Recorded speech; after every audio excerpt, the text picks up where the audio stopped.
He didn't lose control, he stopped asking. At this point, everything was normal. Cities slept without fear. Heroes fought battles they believed would end. The world looked up and felt safe, not because evil was gone, but because hope always arrived in time. He was everywhere, stopping floods, catching falling planes, ending wars before the cameras finished rolling. People didn't pray anymore. They waited, and waiting worked, until it didn't. Because every time he arrived a second sooner, someone asked why he hadn't arrived sooner still. And then he made a decision no hero should ever make. He stopped reacting. He started deciding. Crime dropped overnight. Wars ended mid-sentence. Missiles never launched. Tyrants vanished before speeches were finished. It worked. For a moment, people cheered. Governments thanked him. The world exhaled like it had been holding its breath for decades. But something small changed.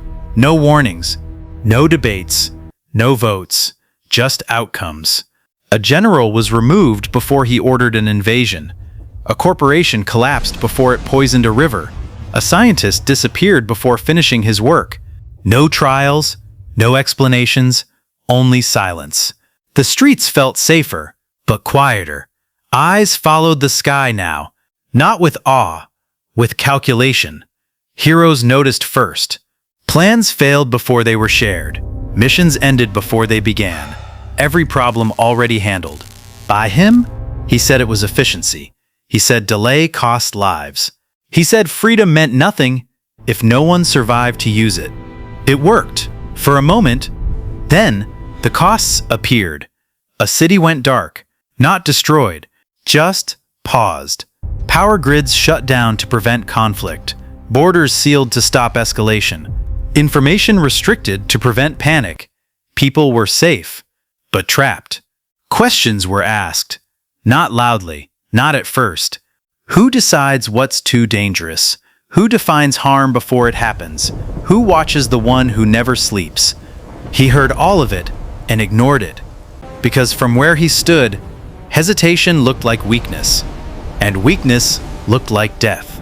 Another hero tried to intervene, not with force, with reason. They spoke about lines, about choice, about what happens when protection becomes control. He listened, then he showed them projections. Futures without his interference.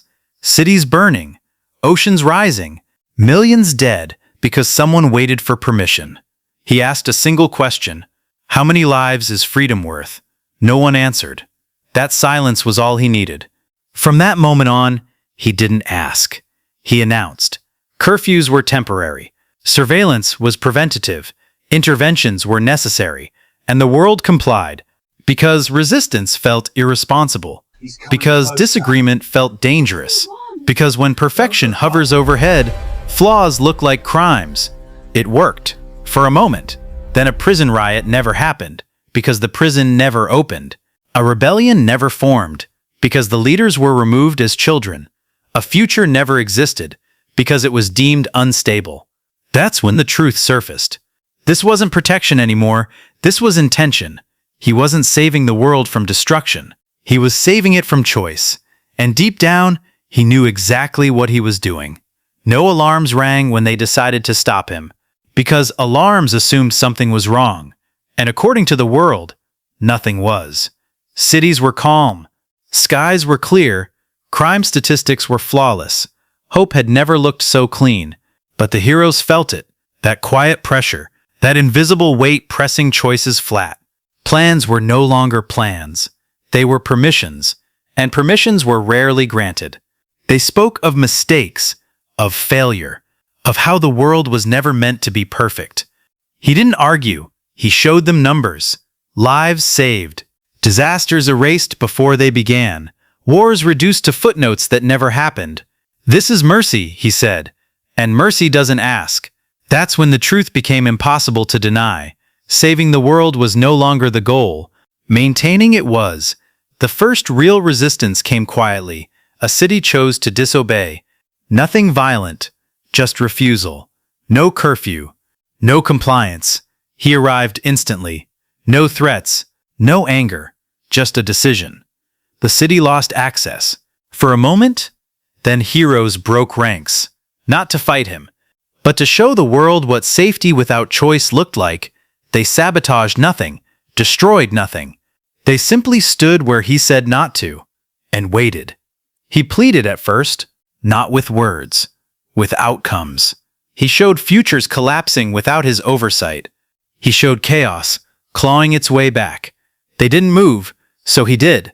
Not violently, not cruelly, decisively. He removed them.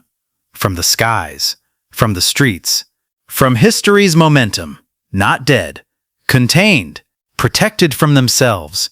That was the moment the world finally saw it. Hope had become a system, and systems don't care who they protect. As long as they function, cities fell silent, not in fear, in understanding. Trust didn't shatter, it dissolved. Every victory now cost something invisible. Every peaceful day erased a possible tomorrow. And he felt it. The loneliness, the distance between him and the people who once looked up, but he didn't stop. Because stopping meant admitting the world needed to risk itself. And risk meant blood. So the final stand wasn't a battle. It was a choice. They forced him to see it. A future where humanity decided wrong, chose poorly, failed, and learned. A future without him hovering. He could prevent it. All of it. With one more decision. One last act of control. And for the first time, he hesitated. Because perfection had a cost he couldn't lift. Not with strength. Not with speed. Only with absence. He left. No announcement. No farewell. Just empty skies. The world survived. Messy. Messy. Wow. Loud. Dangerous. Alive. Statues still stand. Stories are still told, but no one looks up the same way again. Because now they know the truth no one wanted to admit. The greatest threat was never his power. It was his certainty. And that's how the hero saved the world. By letting it risk itself. If you want more stories buried beneath the myths, more truths heroes won't say out loud, this is Genesis Vault. The vault is open.